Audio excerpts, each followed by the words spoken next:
Nomenclature of aldehydes. The IUPAC name for the aldehydes is going to end with al. Okay. Let's take a look at the first compound. Here we do have only one carbon, so it should be methanol. Methane plus aldehyde, that's going to give us methanol. And for the next compound, we do have two carbons, and therefore this should be ethanol. And for the next compound, we do have three carbons, but one of the carbons have substitution. So in which case we have to give the numbering, right? So this carbon will by default be number 1. So 1, 2, 3. And because the substitution is on the second carbon, it's going to be 2-bromopropanol.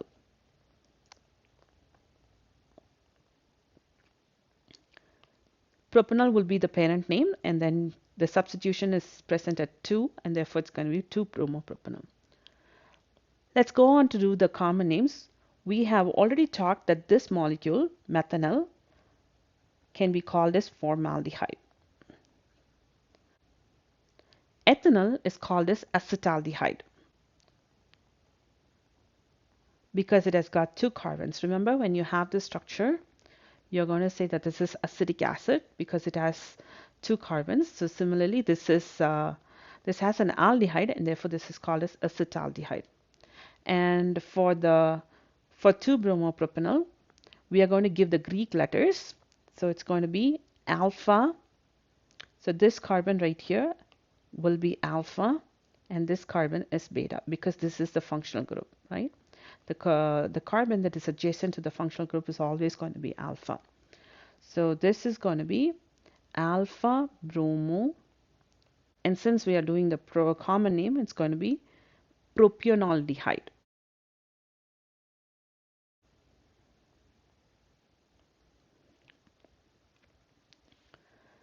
Let's go ahead and do some more examples. Let's take a look into this molecule. So here, 1, 2, 3, 4 carbons. We do have 4 carbons, and therefore this is going to be butanol. That would be the parent name for this molecule for IUPAC. Butanol. Leaving that butanol, we also have a substituent on it, right? So for substituent, we obviously needed to give the number. So 1, 2, 3, 4, and the substituent is present on the third carbon. So this is going to be 3-chlorobutanol.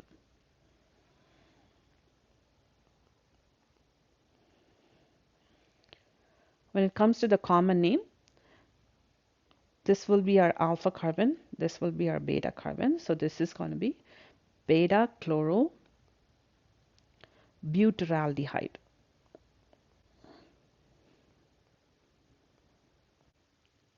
And even in the next compound, we do have 4 carbons in the longest chain. So this carbon is 1, and this would be 2, 3, 4. So this should also have the parent name butanol. And since you have the methyl group in the third position, this is called as 3-methylbutanol. That's going to be for the IUPAC name.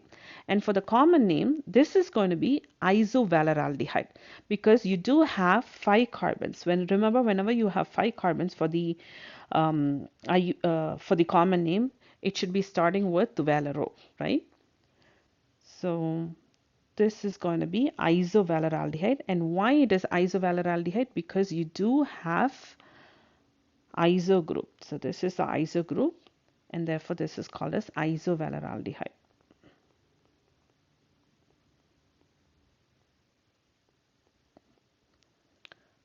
Now let's do the next example. In the next example, we do have 2 aldehyde groups. How many carbons are there? So we have 1, 2, 3, 4, 5, 6. You can assign any of these aldehyde group to be, like any of these carbon to be 1, either this carbon or this carbon. It doesn't really matter. And you also have 4 carbons in between. So on the whole, 2 plus 4, 6 carbons. So therefore, this is going to be hexanediol, and that would be the IUPAC name for this molecule. And remember, not all compounds have a common name, and the common names sometimes have to be memorized. When there is an aldehyde group that is directly attached to the ring structure, then you're going to use the suffix carbaldehyde. Okay, so both of these going to have the suffix of carbaldehyde. Just as you use, say for example, if you have a carboxylic acid group here, You're going to call this as cyclohexane carboxylic acid. In the same way, this should be called as cyclohexane carbaldehyde. And in the same way, this should be called as benzene carbaldehyde. And the common name for this molecule is benzaldehyde. Priority of different functional groups. It's very important to know the priorities of the different functional groups because this is going to help us to determine the right IUPAC name for the compounds. Let's say that you have a compound where there are two functional groups. Let's say you have an alcohol and also a carboxylic acid present in the same compound. Now, how are we going to assign the priorities? Obviously, it is by using this chart. You can see that carboxylic acid is at the higher end, which means this is going to be assigned as a suffix, which means that compound needs to end with oic acid. Whereas the alcohol should be specified as a prefix using hydroxy. Let's now do some examples where we have multiple functional groups. Here are some compounds with two functional groups. Here on the first compound, we do have an aldehyde and we also have an hydroxy group.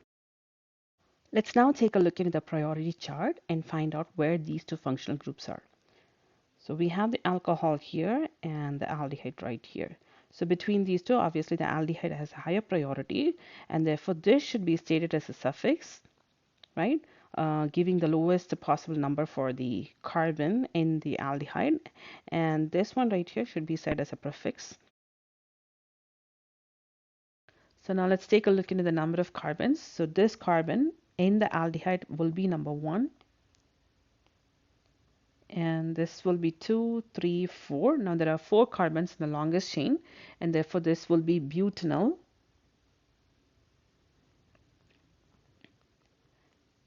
And you do have an hydroxy group in the third position.